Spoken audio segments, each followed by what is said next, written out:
I lost 500 LP and got it all back in 2 days. Here are the 5 comps that I played. First, we have Scrap. It's one of the strongest and the most consistent comp to play in the game. There are a few comps like Aid Enforcer and Sorcerers that can cap higher, but in general, Scrap is the strongest comp in the game. This is our board on level 8. In most games, you're going to be stable when you have Echo or Corki 2 with the GP2. If you hit a Rumble, play it over Ziggs, and if you're really low and you lose around on stage 4, then you have to roll for both of your upgraded 4 costs and everything else upgraded as well. Your Corki wants an IE, a damage item like Last Whisper, DB, or Giant Slayer, and you want to scrap a belt. Your Echo wants a Hand of Justice, an AP damage item like Crown Guard, Rabadons, or Spark, and then you want to scrap a tier. Your Rumble wants a JG, a healing item, either BT or Hodge, and you want to scrap Sword, Tier, or Rock. Finally, for Gangplank, we pretty much want to copy paste our Corki build, but you can also build a red buff on him if you need anti-heal. For Rumble upgrades, here's my personal tier list: Tank Buster, Petrocyte, Flamethrower, Self-Destruct, Microbots, but generally you just prioritize damage over the defensive ones. For how you want to play stage 2 and 3, a lot of people full open into scrap because they don't want to use their components, but I would say in general, if you can win or keep like a pretty good HP total throughout the entire game, then it's better to play scrap from win streak than loss streak. But yeah, I mean, if you want a loss streak, it's a completely acceptable strategy. Just know that on stage 4, if you don't hit your entire board completely upgraded, or somebody else just high rolls harder than you, LeBlanc 2 or a 5 cost 2-star on level 8, then you might just lose a few lives and go 8th when you're pretty much guaranteed top 2 if you hit your upgraded board normal. And finally, for augments, I would say in general, you're looking for 2 item augments and 1 combat, but I think Silver Econ is fine as well. Item augments like Eye for an Eye, Grab Bag, and Buried Treasures are going to always be good. Emblem augments like Trade Tracker and Flexible are super good if you manage to hit 1 or 2 of the emblems that you need for the comp: Firelight, Ambusher, or Sentinel. For other augments, I think are really strong. Cloning Facility allows you to get a whole other scrap unit. If you just Cloning Facility and Echo 2, it's super strong. Scoreboard Scrapper gives a ton of offensive stats when scrap mainly provides only defensive stats. And then a movable object is super broken. If you see this, I would almost always click it.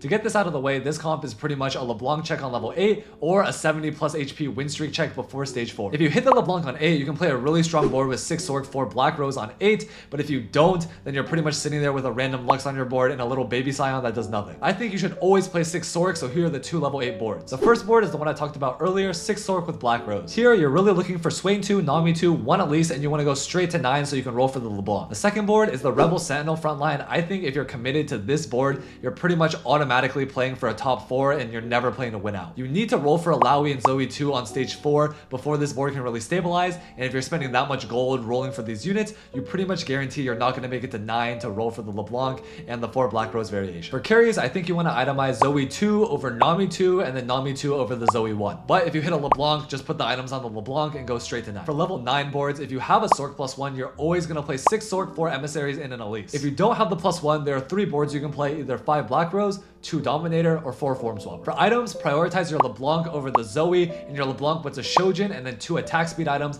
like Red Buff, Shiv, Nashers, or GS. Your Zoe is going to take the leftover AP items, so Shojin, JG, Guardbreaker, or maybe even just a TG. And in general, you want to tank your Swain, but if you're playing the 4 Emissary version, then just tank your Garen instead. For augments, there's not really a lot of specific augments you're really shooting for. I would say generic Econ is good because you want to go 9, so Slammin', Cluttered Mind, Clear Mind, all of those. For combat, Mana Flow, Piercing Lotus, Blazing Soul, and Pumping Up are all going to be pretty good. If you hit Moonlight or Greater Moonlight, then it can be really good. If you hit the LeBlanc, then you always just 3 or 4 star your Zyra. And then finally, if you're playing the 3 cost reroll version of this comp on level 8 or maybe even level 7, then Trifecta is going to be pretty good. Our last level 8 comp, if you have the emblem, you're always going to be playing 6 Enforcers before you hit the Caitlyn, and when you do hit the Caitlyn, then you just play 8 Enforcers. But if you don't have the emblem, I believe until you hit the Caitlyn, you should play 4 Enforcer instead of 6. This is our board on level 8, and I don't believe you're stable until you hit Vi 2 and only Vi 2. I played a few games where I have Vi 1 and Ambessa 2, and I'm still just randomly losing rounds to like pretty weak boards, I would say, in stage 4. So on level 8, I would say if you hit the Caitlyn, you're going to roll for either Vi or Ambessa 2 and try to go straight to 9. But if you don't hit that Caitlyn, you must not stop rolling until you hit the Vi 2. For items, your Vi wants a Titans, a BT, and a Sterax. Your Caitlyn wants a mana item, either blue buff or Shojin, but blue buff is better, an IE, and then a damage item like Last Whisper, Guardbreaker, or Deathblade. Your Twisted Fate can hold anti-heal and AP items like Shojin, Archangels, and then you really want to put like those supportive tanky items, so Even Shroud, Redemption, and Sunfire on your Loris. He's not really a real tank because your bruisers like Vi and Ambessa are going to do better job at tanking. For augments, there aren't that many specific ones you're looking for. I would say 1 Econ and 2 Combat are generally what you want to be aiming for.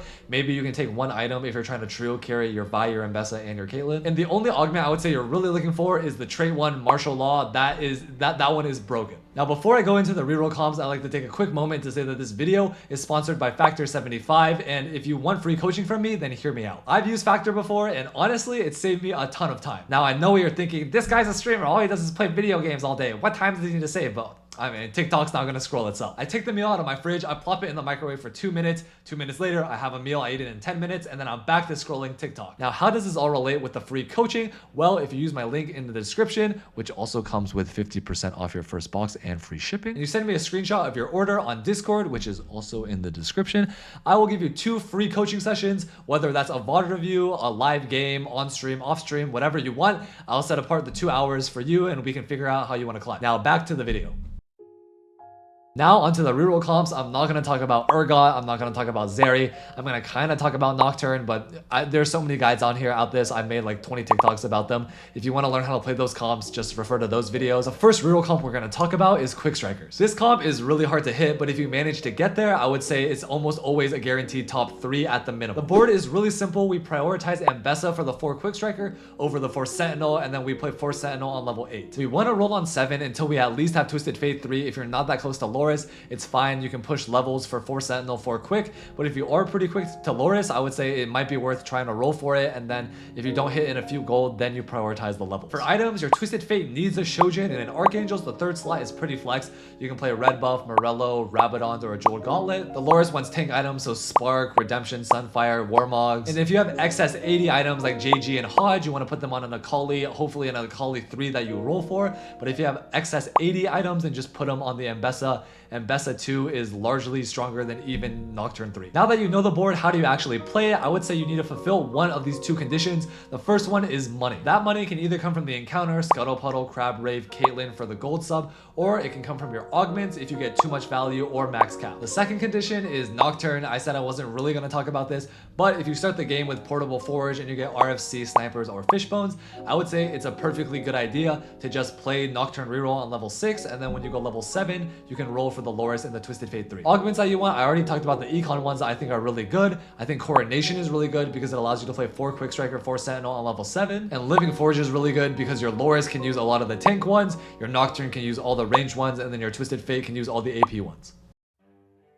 I've talked about Renata reroll plenty of times in the past, but there is a new variation you can play, and it's the Morgana reroll one. The board is pretty much the same as it's always been. You still want to roll on 5 for the Singed 3, the Morgana 3, and maybe even the Renata and the Rel 3 if you like are super lucky. The only difference between the Morgana version and the Renata version that's still very widely played is what you do once you hit the Morgana 3. If you hit the Morgana 3 and you're only at like 3 Renatas, I think it's a really good idea to push levels to 7 because that way you can fit in 6 Visionary, which is why this comp is so strong now. And then on level 7, you can slow roll for the Rel and the Renata 3. If you do hit the Morgana 3 though, and you're at like 7 Rel, 7 Renata, I do think it's completely fine to go level 6 and just roll for your upgraded Renata and your Rel before going level 7 to play 6 Visionaries. For items, your Morgana wants a blue buff, anti-heal either in the form of Morello or red buff, and then another damage item like Rabadons or an attack speed item like Nasher. Your Singe wants tank items. I would prioritize Gargoyles and Warmogs and a Redemption, but you can also slap in Sunfire, Vow, Crown Guard, all of those work. And the Renata build is the same as always, Shojin, Archangels, and either Nashers or a QSS. And those are the 5 comps I played to climb 500 LP.